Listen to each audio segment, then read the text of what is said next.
Добре дошли в новата ми рубрика Топ 10 факта в света на книгите, като днес ще си поговорим за топ 10 книги, които могат да ти помогнат да сбъднеш мечтите си.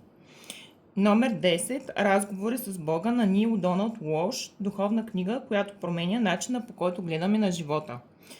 Номер 9. Седемте духовни закона на успеха на Дипак Чопра, кратка и дълбока книга за изобилие и смисъл. Номер 8. Четирите споразумения на Дон Мигел Руис, древна мъдрост за спокоен и осъзнат живот. Номер 7. Ти си плацебо на доктор Джо Диспенса, научен поглед към силата на ума и самовъзстановяването.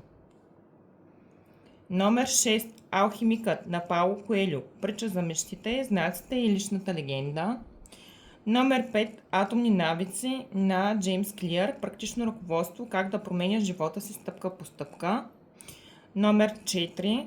Силата на подсъзнанието на Джозеф Мърфи, как мислите и убежденията създават съдбата.